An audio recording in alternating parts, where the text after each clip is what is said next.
पिछली क्लास में हमने बात की थी जयशंकर प्रसाद द्वारा रचित कविता अरुण यह मधुमेह देश हमारा।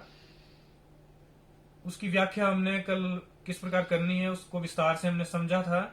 उसके बाद जो हमारा आज का विषय है इसमें हम पढ़ेंगे जयशंकर प्रसाद द्वारा रचित कविता बीती विभावरी जागरी। कविता का शीर्षक है बीती विभावरी जागरी। विभावरी का मतलब होता है रात, रात्रि का पर्यायवाची है विभावरी। आप अपनी साथ नोटबुक और पेन साथ रखें और जो कठिन शब्द है उनको उनके जो अर्थ है उनको लिखते रहें। इससे आपका जो मैंने पहले भी कहा है आपकी जो वोकैबुलरी है जो डिक्शन है वो थोड़ा मजबूत बनेगा, आपका शब्दकोश समृद्ध होगा। तो विभावरी रात की बात कर रहा है कवि की बीती विभावरी जागरी, मतलब जागरण का समय हो गया है, रात बीत चुकी है। दरअसल ये जो कविता है ये हमारी जो जो मैंने पहले भी कहा था जब जयशंकर प्रसाद का हमने व्यक्तित्व एवं कृतित्व पढ़ा था उसमें हमने बात की थी कि जो प्रकृति चित्रण है वो छायावादी कवियों की बहुत मुख्य प्रवृत्ति रही है। प्रकृति चित्रण में बहुत ज्यादा रुचि छायावादी कवियों ने ली है। तो जयशंकर प्रसाद की भी कई कविताएं प्रकृति चित्रण को लेकर हैं। तो जो ये कविता है इसमें भी प्रकृति चित्रण हुआ है, लेकिन जो कवि के कहने का तरीका है वो आप इसमें देखोगे कितने सुंदर तरीके से जो है वो कवि अपनी बात प्रस्तुत कर रहा है अलंकारों और अपनी एक रूपकों के द्वारा। उस चीज को हम इसमें समझेंगे। तो थोड़ा सा मैं इसके शीर्षक पे आता हूं कि बीती विभावरी जागरी। मैंने आपको बात की थी मानवीकरण की कि प्रकृति का मानवीकरण साहित्य में कई जगह होता है। यह अलंकार के अंतर्गत भी हम इसको लेते हैं, मानवीकरण अलंकार। तो इस कविता में पूरा प्रकृति का मानवीकरण हुआ है। आपको अभी तक ये डिफ्रेंशिएट करना आ गया होगा कि मानवीकरण क्या है और प्रकृति का मानवीकरण काव्य में साहित्य में किस प्रकार होता है। तो हम आगे शुरू कर रहे हैं थोड़ा सा। बीती विभावरी जागरी, अंबरपन घट में डुबो रही, तारा घट उषा नागरी। थोड़ा सा टेक्निकल टर्म है लिटरेचर की, थोड़ा सा मैं आपको बता देता हूं। आपने फिगर ऑफ स्पीच सभी ने छोटी क्लास में पढ़े होंगे। फिगर ऑफ स्पीच का मतलब होता है उन्हें हम हिंदी में कहते हैं अलंकार। अलंकारों को अंग्रेजी में कहते हैं फिगर ऑफ स्पीच। मतलब अपनी बात को कहने का जो तरीका है कवि का ही क्यों, आम बोलचाल में भी हम जाने अनजाने कई अलंकारों का प्रयोग करते हैं लेकिन हमें इसकी जानकारी नहीं होती है। आप सभी जब मैं अभी बताऊंगा आपको कि कौन कौन से अलंकारों का हम दैनंदिन जीवन में इस्तेमाल करते हैं, आपको ताज्जुब होगा कि हमें मालूम ही नहीं है कि हम इतने अलंकारों का प्रयोग कर रहे हैं अपनी जो हमारा फिगर ऑफ स्पीच जिनको हम बोलते हैं अंग्रेजी में, और हमें मालूम ही नहीं है। तो इस कविता में हम फिगर ऑफ स्पीच के बारे में थोड़ा सा पढ़ेंगे। जब तक आपको ये अलंकार क्लियर नहीं होंगे, उपमा क्या है, रूपक क्या है, अनुप्रास क्या है, उत्प्रेक्षा क्या है, तब तक आप कविता के मर्म को नहीं समझ सकते हो। इसमें बोल रहा है कवि बीती विभावरी जागरी। कवि एक कोई स्त्री है उसको कह रहा है।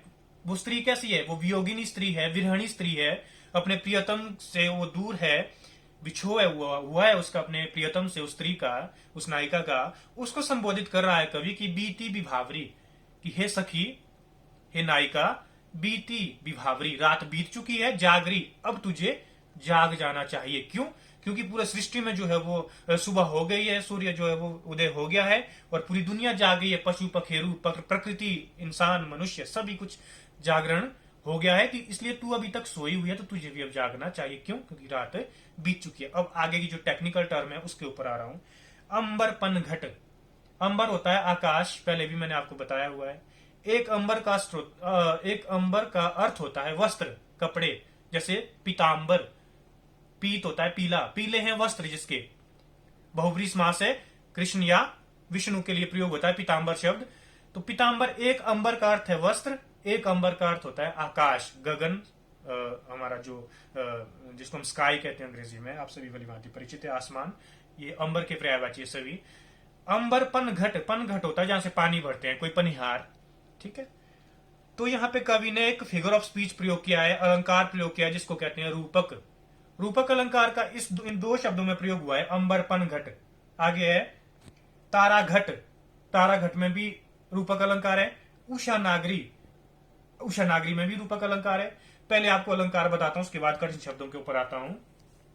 देखो जो रूपक अलंकार है, रूपक अलंकार को समझने के लिए सबसे पहले आपको उपमा अलंकार स्पष्ट होना चाहिए। उपमा शाब्दिक अर्थ है उपमा का तुलना, शाब्दिक अर्थ उपमा का क्या है, तुलना। जब किसी की तुलना हम कहीं करते हैं तो हम कहते हैं कि यहाँ पे उपमा अलंकार है। अब तुलना कैसे करते हैं पोइट्री में, काव्य में या आम बोलचाल में, हम स्पष्ट करेंगे उदाहरण से। उपमा में दो चीजें होती है मेन, मुख्य जो उपमा में दो चीजें रहती हैं, एक उपमेय होता है, एक उपमान होता है। उपमेय वो चीज होती है जिसकी तुलना की जाती है, उपमान वो चीज होती है जिससे तुलना की जाती है। इसको अंग्रेजी में कहते हैं सिमली। उपमा को अंग्रेजी में क्या कहते हैं? सिमली। फिगर ऑफ स्पीच अगर बोले अंग्रेजी में तो सिमली है, SIMILE, सिमली, स्माइल नहीं लिख देना है, सिमली है ये उपमा। तो एक हिंदी में अगर बात करें, भारतीय काव्य शास्त्र में, संस्कृत काव्य शास्त्र में जिसकी हम तुलना करते हैं वो उपमेय है, जिससे तुलना करते हैं वो उपमान है। उदाहरण के लिए मैं बोलता हूं, एक बॉलीवुड आपके साथ आपको टेक्निकल टर्म शायद समझना है, तो फिल्म का एक गाना आपको मैं प्रस्तुत कर रहा हूं यहाँ पे, उससे एक उदाहरण दे रहा हूं। हम बोलते हैं कि गीत है पुरानी मूवी का, ये झील सी नीली आंखें। सुना होगा, सभी ने सुना है निधि? ये झील सी नीली आंखें, ये चांद सा रोशन चेहरा, सुना होगा, सब बहुत चर्चित सॉन्ग है, पुराना गीत है। वहां पे क्या हो रहा है? ये झील सी नीली आंखें, आंखें तो है, किसी की भी आंखें हैं, उसकी तुलना किससे कर रहा है वो गीतकार? किससे कर रहा है निधि? झील से, ठीक है। तो यहाँ पे तुलना जिसकी हो रही है वो है उपमेय। वो कौन है? वो है आंखें। आंखें यहाँ पे उपमेय है, और जिससे तुलना कर रहा है यानी कि झील, झील यहाँ पे उपमान है। क्लियर हुआ निधि? क्लियर हुआ? ठीक है। तो ये उपमेय उपमान का समझ आ गया होगा आपको। अगली पंक्ति इस गीत की है, ये चांद सा रोशन चेहरा। चेहरा उपमेय है जिसकी तुलना हो रही है, किससे हो रही है? चांद से। चांद की तरह रोशन है वो, इतना गोरा उसका चेहरा है नायिका का उस गीत में, उस हीरोइन का, कि उसकी तुलना उस गीतकार ने, उस हीरो ने किससे कर दी है? चांद से। ये चांद सा रोशन चेहरा, तो चांद क्या है? उपमान, जिससे तुलना कर रहा है वो। ठीक है, उपमा क्लियर हुआ निधि, बॉबी, विनय? ठीक है। अब देखो, अब हम क्या बोलते हैं कई बार, जैसे मैं बोलता हूं उसका चेहरा चांद की तरह है, उसका चेहरा चांद सा है, मैंने बोल दिया सिंपल। ठीक है, ये सा और सी जहां है, साधारण पहचान उपमा की अगर करनी है आपने, तो जहां पे आपको लगे कि पंक्ति में सा और सी आ रहा है, जैसे चांद सा चेहरा या झील सी आंखें, तो ये सा सी जहां पे है वहां पे उपमा अलंकार है, मतलब तुलना हो रही है एक चीज की दूसरी के साथ, उपमेय की उपमान से तुलना हो रही है, इसलिए उपमा अलंकार है। सिमली है। सिमली अंग्रेजी में इसको कैसे डिफाइन करोगे आप? अंग्रेजी में इसके लिए दो शब्द है, लाइक और एज। इंग्लिश में अगर सिमली ढूंढनी है आपने, इंग्लिश पोइट्री में या इंग्लिश जो भी आपका फिगर चलता है स्पीच का, उसमें आपने दो वर्ड देखने हैं, लाइक और एज। मैं बोलूंगा उदाहरण के लिए, हर फेस इज लाइक मून। मैंने क्या कहा? हर फेस इज लाइक मून। तो अंग्रेजी में अब सास ही नहीं ढूंढते रहना है आपने, वहां पे क्या होगा? लाइक, जैसा। उसका चेहरा किसकी तरह है निधि? चांद सा। हर face is like moon, like शब्द आ गया तो सिमली है, उपमा है।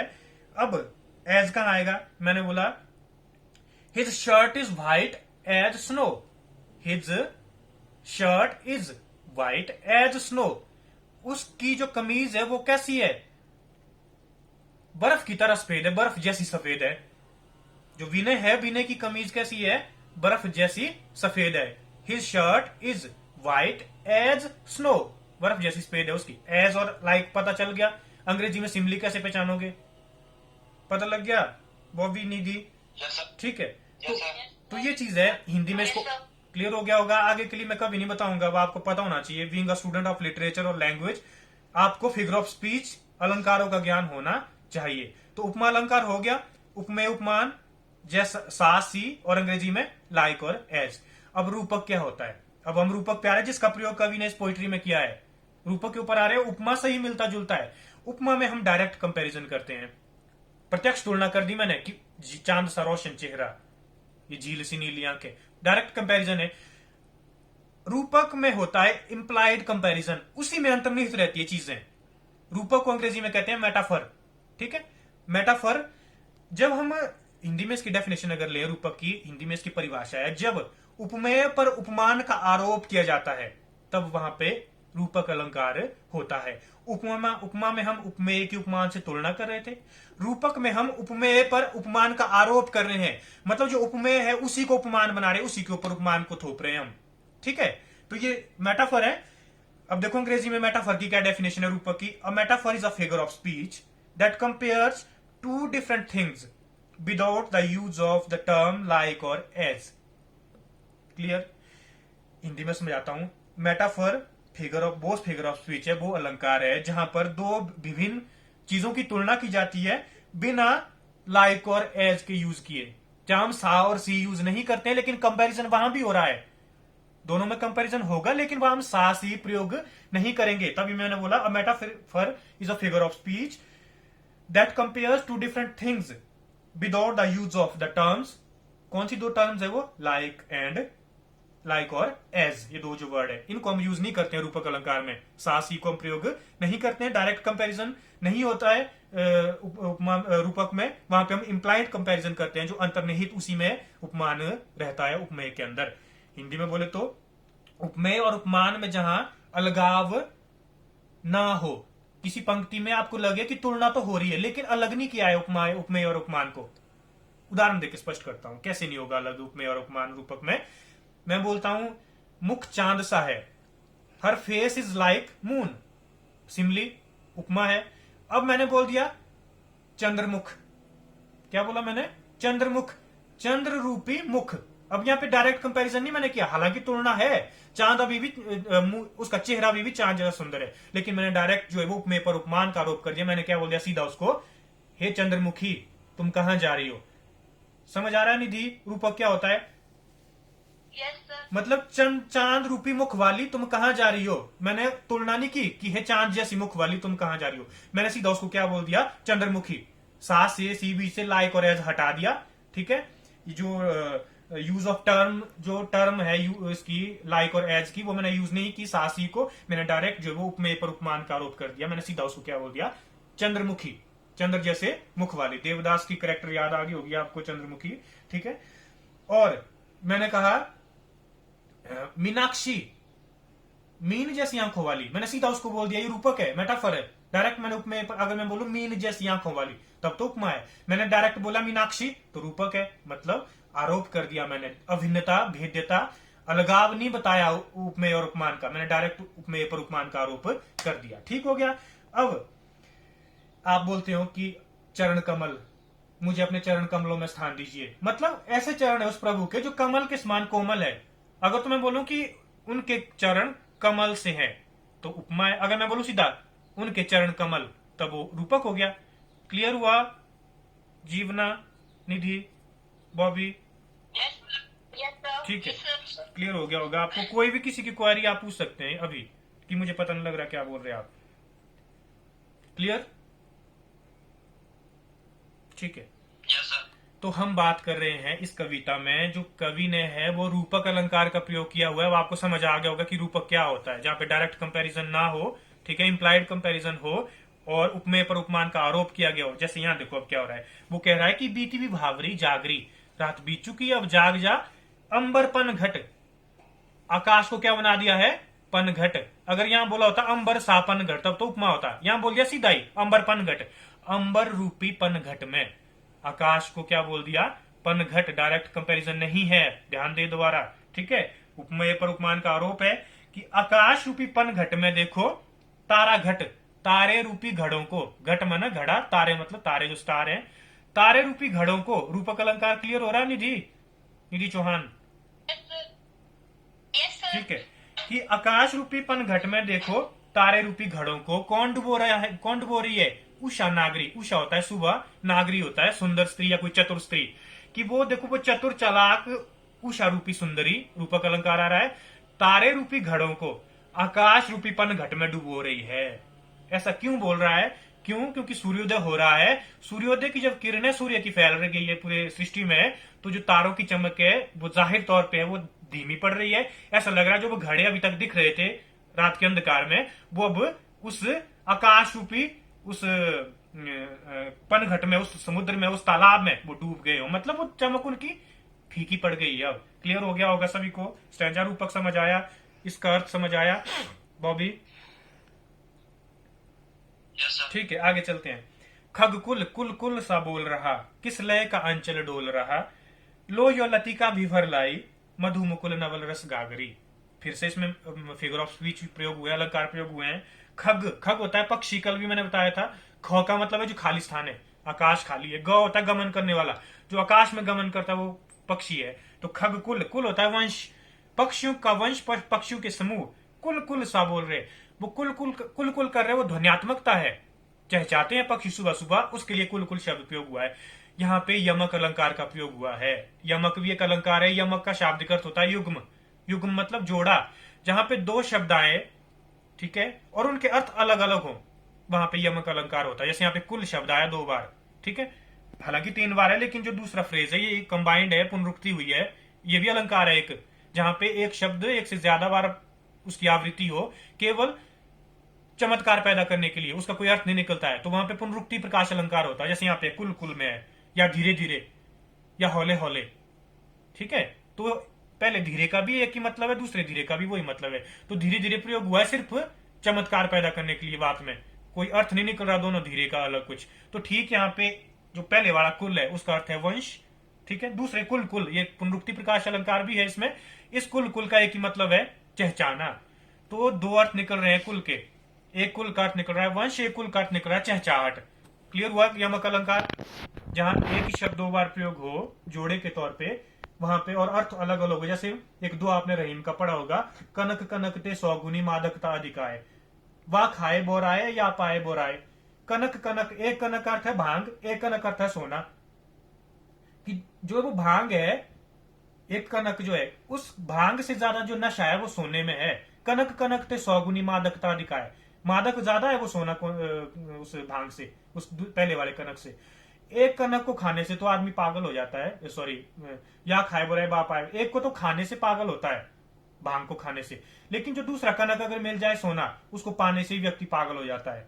ठीक हो गया। तो ये भी यमक अलंकार का उदाहरण है, कनक कनक ते 100 गुनी, एक कनक भांग या दतूरा, एक कनक सोना, ठीक है। तो ये भी आप ये चीज है कि खग कुल कुल कुल सा बोल रहा, कि पक्षियों का जो समूह है, जो वंश है, वो चहचा रहा है, सुबह हो गई है, किस लय का अंचल डोल रहा। अंचल होता है आंचल, जैसे साड़ी का आंचल होता है, ठीक है, पल्लू। किस लय होता है, जो कोमल पत्ते होते हैं, जो कोमल फूल है, पौधे हैं, उनको किस लय कहा जाता है। वो भी जो है वो सुबह की ठंडी ठंडी हवा के झोंकों से हिल रहे हैं, उनका आंचल प्रकृति का मानवीकरण है। मैंने कल भी कहा था, personification of the nature, personify किया है नेचर को, जहां पे प्रकृति मनुष्य की भांति कार्य व्यवहार करती हुई चित्रित हो, या प्रकृति पर मनुष्य की चेष्टाओं का आरोप किया जाए, वहां पे मानवीकरण अलंकार होता है, पर्सोनिफिकेशन ऑफ द नेचर। तो यहाँ पे भी क्या है, अंचल डोल रहा है उन पत्तियों का। पत्तियों का तो कोई अंचल होता नहीं है ना, ठीक है। जो नॉन ह्यूमन थिंग्स है, they can not feel, they can not behave, they can not think like human. लेकिन पोइट्री में ये होता है, नॉन ह्यूमन जो चीजें हैं वो भी फील करती हैं, बिहेव करती हैं, सोचती हैं लाइक मनुष्य की तरह। तो वहां पे मानवीकरण होता है प्रकृति का, पर्सोनिफिकेशन ऑफ द नेचर। तो यहाँ भी यही चीज हो रही है कि किस लय उन कोमल पत्तों का ऐसा लग रहा है जब वो हिल रहे हैं, कि उनका अंचल जैसे डोल रहा है। लो यो लतिका भी भर लाई, लतिका मतलब छोटी कोई बेल, लता शब्द मूल लता है, लता से बना है लतिका, कोई छोटी बेल। उस बेल पे क्या है, मधु मुकुल, मुकुल होता है कली, मुकुल का शाब्दिक अर्थ है कली, बेल पे कलियां लगती है छोटी छोटी। मधु होता है सुंदर, मधु का अर्थ मीठा भी होता है, सुंदर भी होता है। नवल होता है नया, रस होता है रस, गागरी मतलब गागर, घड़ा, गागर से बना है गागरी शब्द, यानी कि घड़ा। तो प्रकृति का देखो कितना सुंदर मानवीकरण किया है, कि जो उस लता पे देखो, जो छोटी सी बेल लगी है, कली खिली हुई है, उसमें हुआ क्या है, रात के जो ओस है, ओस की बूंदे उस पे टिक गई है, उस कली पे, ठीक है। जो शबनम मैंने कहा था कल, वो है शब की नमी, रात की नमी उस पे टिकी हुई है ओस की बूंदों के रूप में। वो ऐसा लग रहा है कि उसने एक घड़ा भरा हुआ है, जैसे गागर भरी हुई है, रस से भरी उस कली ने। मधु मुकुल गागरी का मतलब ये है, जो उस लतिका पर जो है वो कली खिली हुई है, उसके ऊपर जो ओस की बूंदे ऐसी प्रतीत हो रही है, जैसी मानो उसने क्या किया है, एक रस की गागर, पानी की गागर अपने सिर के ऊपर उठा के रखी हो। तो मानवीकरण है प्रकृति का पूरा। आगे, अधरों में राग अमंद पिए, अलकों में मलयज बंद किए, तू अभी तक सोई है आली, आंखों में भरे विहागरी।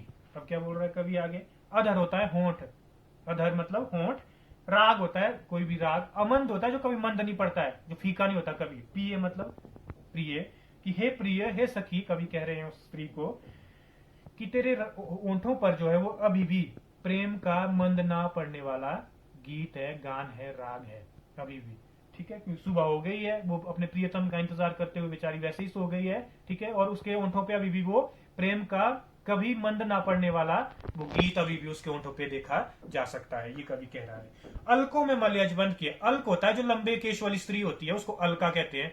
अलक का मतलब होता है बाल, अलका, अलक मतलब बाल, अलका मतलब लंबे बालों वाली स्त्री। तो अलका से ही बना है अलकों।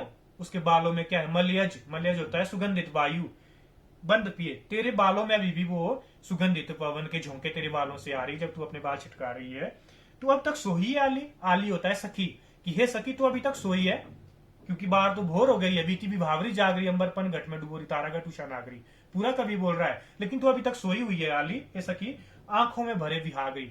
विहाग एक गीत होता है जो वियोग में गाया जाता है। वियोग में गाए जाने वाले गीतों को विहाग कहते हैं। कि तेरी आंखों में भी वो वियोग में गाए जाने वाला गीत मैं देख सकता हूँ, और देखो बाहर पूरी दुनिया जाग चुकी है, और तेरी स्थिति अभी भी ऐसी ही है। अलकों में मल्यज बंद है, ठीक है, होंठों में ये राग अमंद है, और तेरी आंखों में ये विहाग का गीत अभी भी मैं देख सकता हूँ। तुझे क्या है, वो जाग जाना चाहिए, क्योंकि बाहर जो है वो भोर हो चुकी है। तो ये थी कविता बीती भी भावरी जागरी। इस कविता में प्रकृति का चित्रण किया है कवि ने, रूपक और मानवीकरण के द्वारा प्रकृति का सुंदर चित्रण हुआ है, रूपक और मानवीकरण अलंकारों के द्वारा। तो विशेष में आप ये चीजें देख सकते हैं। आगे जो अगली कविता है वो है हृदय का सौंदर्य। ज्यादा टाइम नहीं लूंगा, थोड़ा सा। हृदय का सौंदर्य बहुत सिंपल सी कविता है कि मनुष्य का जो हृदय है वो कैसा होना चाहिए, कवि बता रहे हैं। हम शुरू कर रहे हैं बिना समय व्यर्थ गवाए। नदी की विस्तृत वेला शांत, अरुण मंडल का स्वर्ण विलास, निशा का नीरव चंद्र विनोद, कुसुम का हंसते हुए विकास। कवि कह रहा है कि जो प्रकृति है कितनी सुंदर है। देखो, अगर आपके अंदर आपकी एस्थेटिक अप्रोच मनुष्य की हमेशा मजबूत होनी चाहिए, आपकी सौंदर्य चेतना।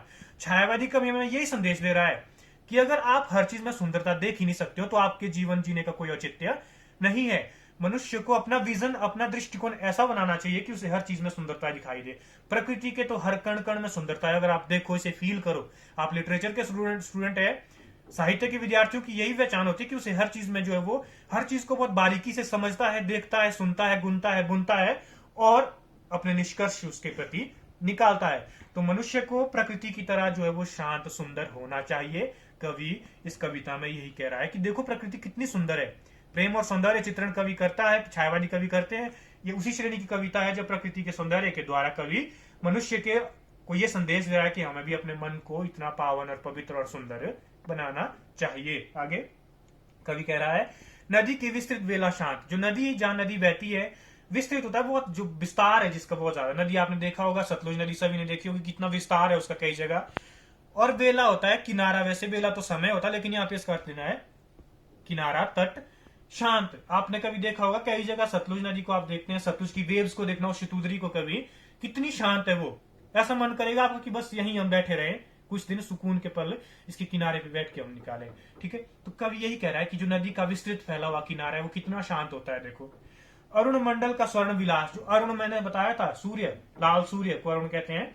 उसका जो घेरा है, मंडल होता है घेरा, स्वर्ण विलास, उससे स्वर्णिम रश्मियां फूट रही होती हैं सुबह के समय, शाम के समय, जब लाल सूर्य से स्वर्णिम सोने की तरह रश्मियां फूट रही होती है, किरणें फूट रही होती है, और इस संपूर्ण सृष्टि को आलोकित कर रही होती है। वो कितना मनोहर वो दृश्य होता है। निशा का नीरव चंद्र विनोद। निशा होता है रात, नीरव होता है शांत, चंद्र मतलब चंद्रमा, विनोद होता है अटखेलिया करना, हास्य व्यंग्य करना। निशा मतलब रात को जब शांति होती है, चारों ओर बहुत प्रशांति होती है, नीरवता होती है, उस समय जब चांदनी जो फैलती है, जब बिखरती है धरती पे, और वो चांदनी जो चंद्र की वो रश्मियां है, चांद की जो किरणें है, वो पृथ्वी पर किस तरह की अटखेलियां करती है, किस तरह का हास्य विनोद करती हैं, उस दृश्य को कभी आप देखना। जब फुल मून होगा, कभी घर से बाहर निकलना और चांद को देखना, चांद की किरणों को देखना जब धरती को गिरती है, और उस पीस को फील करना, जो शांति उस समय आपको मिलेगी। तो इस चीज को आप थोड़ा फील करें तो कितना सुंदर ये चीज होती है, ये कवि हमें बता रहा है। कुसुम का हंसते हुए विकास। कुसुम होता है फूल, फूल को खिलते हुए सभी ने देखा है, लेकिन कभी गंभीरता से उसको देखना, वो ऐसा लगता है कि हंसी रहा है, ये मुस्कुरा ही रहा है। ये फूल का विकास ही मुस्कुराते हुए होता है, उसकी प्रवृत्ति ही वैसी है। ऐसा ही मनुष्य को भी बनना चाहिए, कवि इस कविता में ये कह रहा है। आगे, एक से एक मनोहर दृश्य, प्रकृति की क्रीड़ा के सब क्षण, सृष्टि में सब कुछ है अविराम, सभी में उन्नति या ह्रास। बहुत इंपॉर्टेंट स्टैंजा है, बहुत कई बार परीक्षा में पूछते हैं, नेट सेट की परीक्षा में बहुत पूछते हैं। ठीक है, कवि कह रहा है कि एक से एक मनोहर, मनोहर होता है मन को हरने वाला, यानी कि जो सुंदर चीज है उसको मनोहर कहते हैं, जो आपके मन को हरता है, कि प्रकृति में एक से बढ़कर एक सुंदर दृश्य भरे पड़े हैं। प्रकृति की क्रीड़ा के सब छंद, ये सब प्रकृति की खेल है, ये उसके छंद है सभी ये। वो प्रकृति अपने इशारों पे इन सब चीजों को नचा रही है, चाहे वो पेड़ पौधे हैं, चाहे नदियां हैं, चाहे झरने हैं, चाहे वो पशु पक्षी है, चाहे वो समुद्र है, चाहे वो जो भी है, वनस्पतियां हैं, हर चीज में जीवन जिसमें है, प्रकृति ने दिया हुआ, वो किस तरह से क्रीड़ाएं करती है सृष्टि में, आपने महसूस करना इस चीज को कभी। वो सब प्रकृति के खिलौने हैं, ये प्रकृति के हाथ, इवन हम बी ह्यूमन बींग ऑल्सो, ठीक है। सृष्टि में सब कुछ है अविराम, अविराम होता है सुंदर, कि जो सृष्टि है, मानव सृष्टि है, जो पूरी सृष्टि संसार है, इसमें सब चीजें सुंदर है। अगर आपके अंदर वो विजन हो, वो एस्थेटिक अप्रोच अगर आपके अंदर है, वो सौंदर्य चेतना अगर आपके अंदर है, तो आपको सृष्टि के कण कण में सुंदरता दिखाई देगी। सभी में उन्नति या ह्रास, ये प्रकृति का नियम है। उन्नति और ह्रास, उन्नति होता है आगे बढ़ना, प्रगति करना, ह्रास होता है विनाश। जो पैदा हुआ है उसका विनाश भी तय है, जिसने जन्म लिया है, वो चाहे मनुष्य है, चाहे जीव जंतु है, चाहे वनस्पतियां हैं, चाहे कुछ भी है, प्रकृति में जो पैदा हुआ है उसका विनाश तय है। तो कवि यही चीज कह रहा है कि उन्नति और पतन ये है प्रकृति में, ये नियम है इस प्रकृति का, ठीक है। आगे, बना लो अपना हृदय प्रशांत, तनिक तब देखो वो सौंदर्य, चंद्रिका से उज्जवल आलोक, मल्लिका सा मोहन मृदुहास। मोहन मृदुहास में अनुप्रास अलंकार है, मल्लिका सा में उपमा अलंकार है। फिर आगे देखो शास्त्री, आपको पहचान करनी आनी चाहिए अलंकारों की। क्या बोल रहा है कवि, अपने हृदय को तुम इतना शांत, इतना स्वच्छ, इतना पवित्र, इतना निर्मल बना लो। कवि ये कह रहा है हमें, तनिक तब देखो वो सौंदर्य, उसके बाद तुम उस प्रकृति के सौंदर्य को देखो, तब फील करो उस ब्यूटी को, नेचर की। फिर क्या होगा, उस प्रकृति के सुंदरता को अगर आपको पहचाना आ गया, आप भी प्रकृति की तरह सुंदर हो जाओगे। कैसे? उज्जवल होता है, बहुत ज्यादा आलोकित, जिसमें बहुत ज्यादा तेज हो, ठीक है। उज्जवल होता है, इसमें बहुत ज्यादा लाइट हो, प्रकाश हो। आलोक होता है प्रकाश, आपके चेहरे पे इतना तेज आएगा, इतना नूर आएगा, जैसे चांदनी में होता है। चांदनी सा उज्जवल आलोक आपके चेहरे पे दिखना शुरू हो जाएगा अगर आप प्रकृति के सौंदर्य को महसूस करते हो, अपने अंदर उतारते हो। मल्लिका सम्मोहन मृदुहास, मल्लिका एक फूल होता है। आपकी जो मुस्कुराहट है हमेशा कैसी रहेगी, उस मल्लिका के फूल की भांति, जो हमेशा खिलते हुए विकसित होता है, वैसी ही मुस्कुराहट आपके चेहरे पे बनी रहेगी यदि आप प्रकृति से प्रेम करना सीख लो आज से और अभी से। यही संदेश इस कविता में जयशंकर प्रसाद हमें दे रहे हैं। आगे, अरुण हो सकल विश्व अनुराग, करुण हो निर्दय मानव चित्त, उठे मधु लहरी मानस में, कूल पर मल्यज का हो वास। आगे क्या बोल रहा है, लास्ट पद्यांश है, पिछले 2017 में आया हुआ है ये परीक्षा में। अरुण हो सकल विश्व अनुराग, अरुण होता है फिर से लाल, लाल सूर्य, विश्व मतलब दुनिया, अनुराग होता है प्रेम। इस विश्व में प्रेम इतना बढ़ जाए, जैसे सूर्य की जो रश्मियां है पूरी सृष्टि में फैलती है, वैसे ही इस पूरी सृष्टि में जो है वो प्रेम भाव वैसे ही बढ़ जाए। सकल मतलब संपूर्ण, पूरी दुनिया में प्रेम भाव जो है वो भर जाए सूर्य की रश्मियों की तरह। करुण हो निर्दय मानव चित्त, जो निर्दयी मनुष्य है, जिनके हृदय में दया नहीं है, उनके हृदय करुणा से पिघल जाए।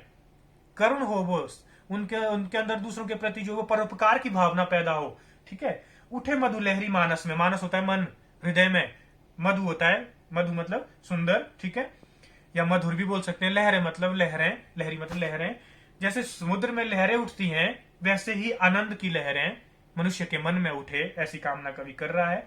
कूल पर मलयज का हो वास, जैसा नदी के किनारे सुगंधित पवन का वास होता है, सुगंधित पवन चलती है, मलयज मतलब सुगंधित वायु, वैसी ही सुगंधित वायु मनुष्य के हृदय के किनारों में भी हो, मतलब मनुष्य के हृदय में भी वही प्रेम, वही सौहार्द की भावना, वही करुणा, वही सहानुभूति, वही परोपकार की भावना दूसरों के प्रति हो। हम सभी से मित्रवत आचरण करें, प्रेम का व्यवहार करें, पूरी सृष्टि में प्रेम ही प्रेम हो, और द्वेष, घृणा, निर्दयता के लिए यहाँ पे कोई स्थान शेष ना रहे। ये इस कविता में कवि कह रहा है हृदय का सौंदर्य, कि ऐसा हमारा हृदय होना चाहिए, ऐसी सुंदरता हमारे हृदय की होनी चाहिए। और ये कहां से आएगी, अगर आप प्रकृति को महसूस करना, उसके सौंदर्य का पान करना सीख जाओगे। तो ये थी आज की कविताएं।